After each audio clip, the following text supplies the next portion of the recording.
We're going to talk in this segment about Michelle Obama, and I'm going to read a few sections from her Princeton College thesis. And probably going to be chuckling or laughing while I do it. But I want to situate this whole episode or segment in a context. And the context is that we need in this country to have elites that we can respect and that we can trust. When I was in my teens and early 20s, I looked up to all kinds of intellectual and political elites.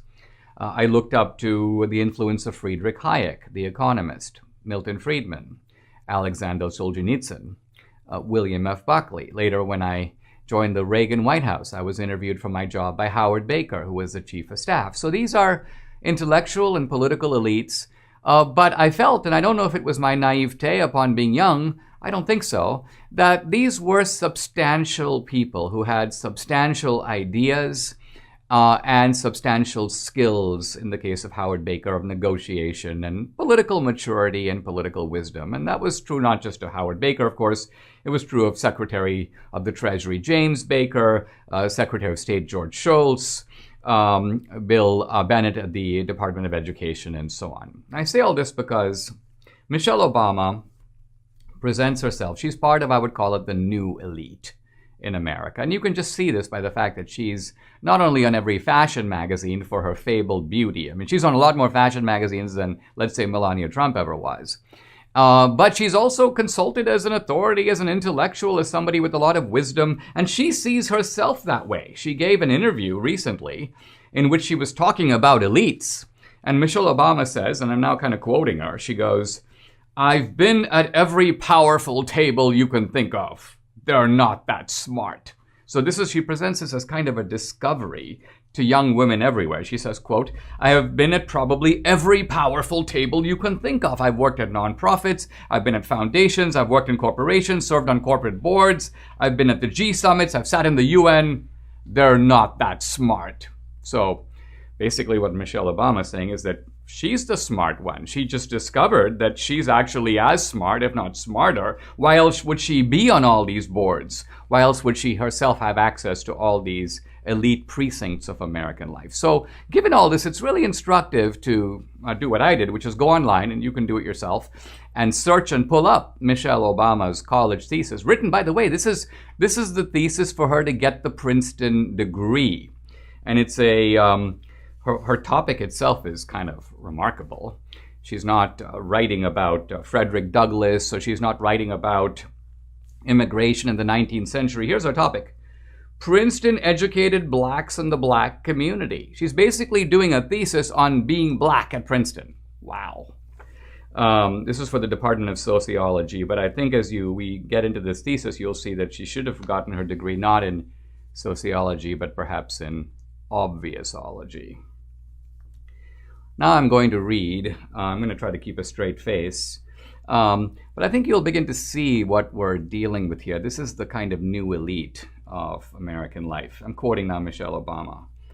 "In an individual's lifetime, it is necessary that the individual focus her interests on benefiting a limited number of things at a time, because it is impossible to help everyone and everything equally at the same time." So, yeah, we need to have some priorities.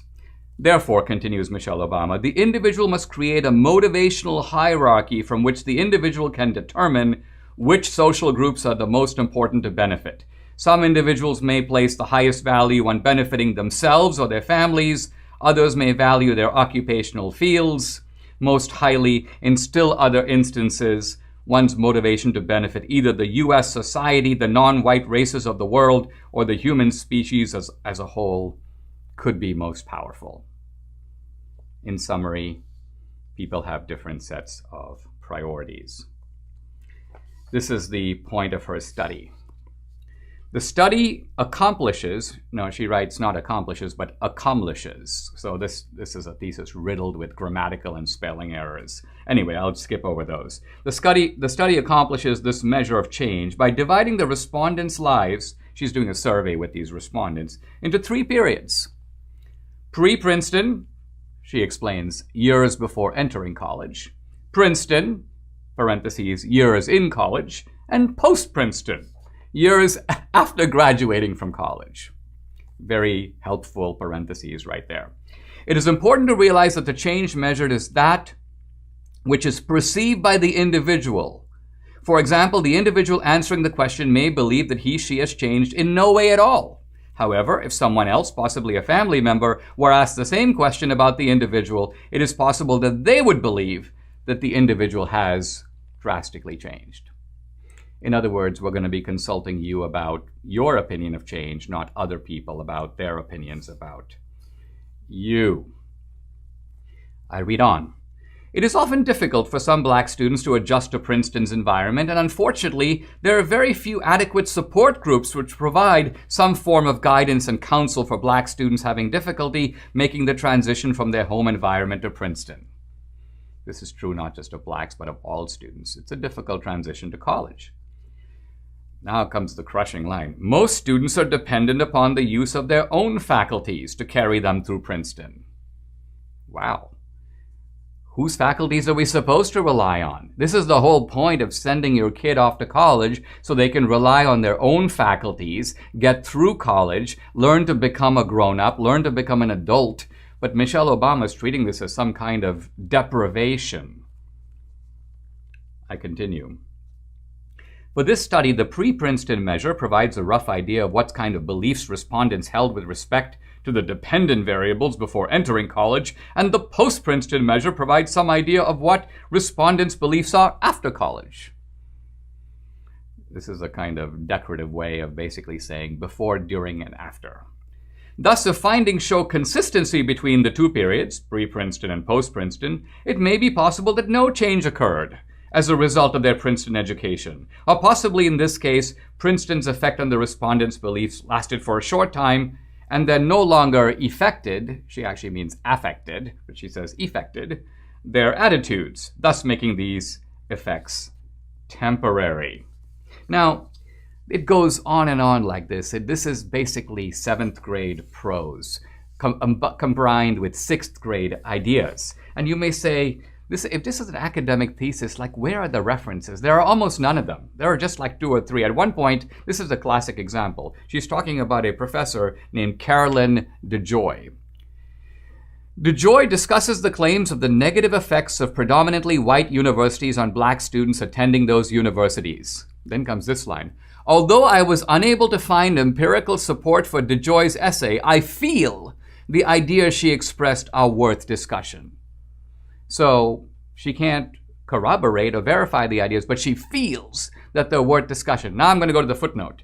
Dr. Carolyn DeJoy, Low Morale in Higher Education, Blacks in Predominantly White Universities, source of article unknown. So she has a citation, supposedly a scholarly citation, but she's not saying, she doesn't even know where it's from. And yet this is an authority she appeals to.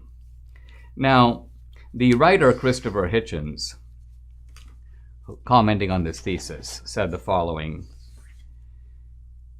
To describe it as hard to read would be a mistake. The thesis cannot be, quote, read at all in the strict sense of the verb. That is because it wasn't written in any known language. Now, Hitchens here, you may say, is being unduly harsh, but I think he's being duly harsh. This is not Princeton quality work. This thesis is not just an indictment of Michelle Obama. It's an indictment of Princeton. And it shows that Princeton, in order to create this affirmative action environment, has not only lowered its standards, it's thrown them out altogether. Remember, this is not the starting work of Princeton. It is the culmination of a Princeton education. Now, is this rank stupidity? No, but it is rank mediocrity. This is the kind of work that you would not expect of an American, someone making their way into the American intellectual or cultural elite. So the simple truth is Michelle is not the smartest person in the room, any more than she is the most beautiful woman in America. The problem is that Michelle has been led to believe these things. In fact, right at the beginning of the thesis, she says something very illuminating. She goes, she's thanking a bunch of people, and she thanks them for what? Quote, always making me feel good about myself. And I think this is the heart of the problem, that in general, education should, at least at the outset, make you feel bad about yourself. That's what the Jesuits do. That's what the Marines do. They make you feel bad. They lower your self-esteem so it can be reconstructed on a firmer foundation. But with people like Michelle Obama, they've been coddled, they've been pampered, they've been praised to the skies. They've been told that they are the great geniuses of the world, even when they maunder the most unspeakable and incomprehensible rubbish. And then they carry that into adulthood, never improving, never getting better, never learning anything, because they've never believed that there was anything for them to learn.